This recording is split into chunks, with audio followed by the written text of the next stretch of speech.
I'm saying is, working with a horse to make a difference to that horse's life now and in the future means having a huge amount of patience and not wanting to kind of dominate the situation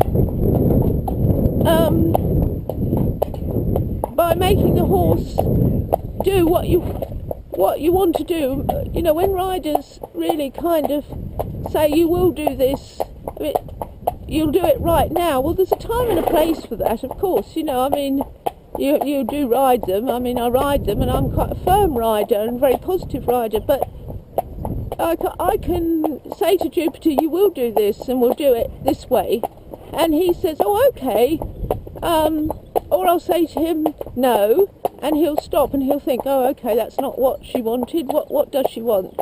And because I've built up that relationship, and when he first came he wouldn't let me ride him at all, but now he lets me ride him, and I can be quite firm because he knows I'm fair and he trusts me and I never let him down. But she doesn't know this about me, and it would be very wrong of me or anyone to get on a sweet little mare like this. She's as sweet as a nut, and try and hurry the process, you know, try and do everything very quickly, because you could actually with a little mare like this, but you know, there's always, it's not the right thing to do. It's really not the right thing to do. She won't take too long, but I'll work with her, and as I say, you know, day by day I'll just ask a few more little questions, and then we'll be, you know, she'll be up and away, and we'll be able to do all sorts of exciting things together in a very steady fashion. I mean, she's always going to be a steady ride. She hasn't got the natural impulsion that Jupiter and Higgins has got, but you know, that's not going to be her job. Her job is going to be to hopefully give the rider confidence, but if not give it, certainly not take it away. She'll be the sort that you could be nervous on her and tense, and within reason, because all horses pick up on things, but within reason, she won't find that too much of a problem. So I don't think she will anyway, but I mean, they do change such a lot. I might change my mind completely in another month or two, but yeah, I really wanted to say that, because I think generally it's not understood how much time is needed to make a horse. You know, people think, oh, you can do a bit of schooling, and schooling itself doesn't. Yeah, you can make improvements in an hour, but it won't necessarily be established in that hour. But we're talking about making a horse now. The all-round education of a horse, it takes a long time. If we, oh, it's a dead rabbit. If we mention Howie, Reggie, Sage,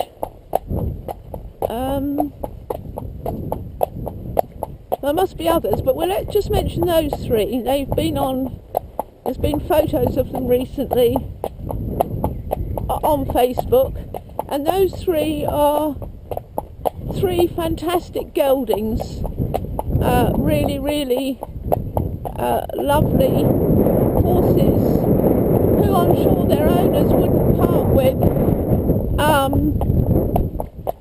You know, there isn't a physical sum of money that they would part with them, and they wouldn't part with them. I mean, they're going to be with them hopefully forever, but what I'm saying is, those three horses took a year to produce, from being a little like her in a way, but you know, she won't take a year, but what I'm saying is it took a year for them to get where they were, for them to finish their education sufficiently so they could go on and be that horse for their new owner.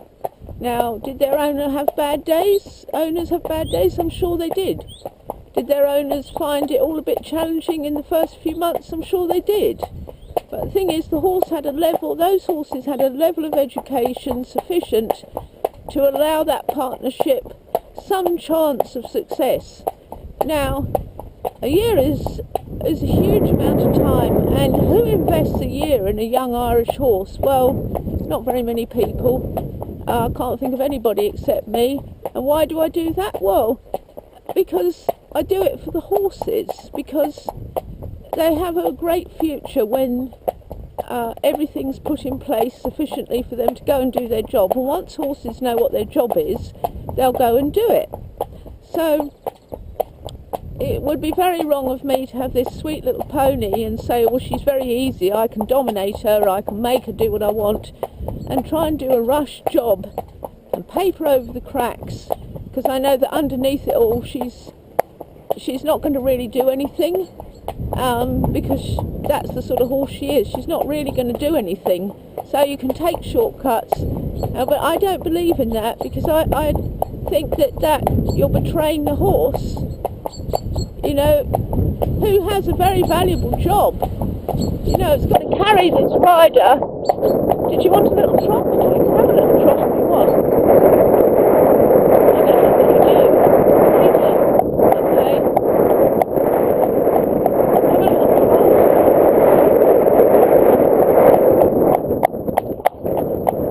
I'll have her teeth looked at as well. I mean, I dare say her teeth probably haven't been regularly seen to. So yeah, I won't be cutting any corners, but because she learns so quickly, if I do it right, she'll come quickly anyway. So I hope you've enjoyed this latest series of CobCasts with little Saffie. It's very early days.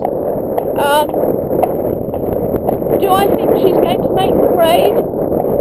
Absolutely. Absolutely. Well, there's no guarantees in life, so I can't guarantee it. And I can't be 100% certain, because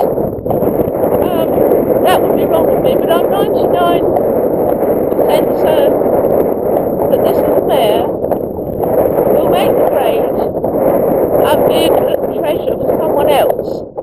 And when we tried her, before she came here, I did canter her. I did canter her in sort of strange situations, and in strange ways that she obviously hadn't been asked to canter before, and just to see what she was like, so make sure that everything was all right, and yeah, everything's fine. So I have cantered her. She's got quite a sweet little canter, but I won't be cantering her again for quite some time. I want to develop the trot. So hopefully there'll be a follow-up CobCast, some follow-up CobCast clips in a few months' time, when she should be, I'm sure she will be, if I keep riding her, and nothing gets in the way. She should be more established by then, and I can talk about, you know, the differences from where she is now to where she will be in a couple of months' time. And also I'll have had her teeth looked at too in that time. I think her back's fine, but we always get B, the McTimony practitioner, wonderful lady, talented lady that she is. She sees all our horses, regardless of whether we think there's a problem or not. She sees them all, because, you know, when you're doing this job with them, and preparing them for their future, you have to make sure that they're physically, mentally, emotionally, psychologically okay. And if any of those things are not okay, then, you know, you need to look at them and see what's missing or what can be helped. So yes, you'll definitely be seeing me. But I don't think this is such a big problem that she needs to see me urgently. Probably next month, the month after. But I should think she'll probably be, she'll be a long way forward in a month or two. Probably, possibly unrecognisable. I mean, it just really depends. It all depends on her, really. Well, and me too, because I've got to do the right things for her and not betray her by asking too much too soon. But anyway, it's a bit of a wobbly start, but I've had a very nice ride and feel absolutely 100% safe and at ease on her. Now I've come past the quad.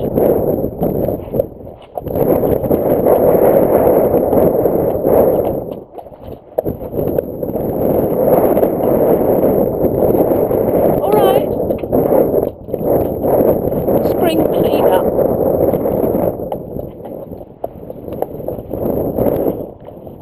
Here's all these horses, you don't know who they are because you've only met May, haven't you? Your May's companion. There's Paddy.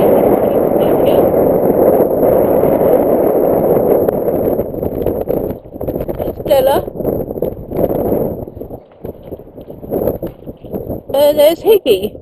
Look at Higgy. He says, oh, who's that? Who's that funny little thing? Little pony. And there's May calling to her. So if they live in adjacent dormitories here,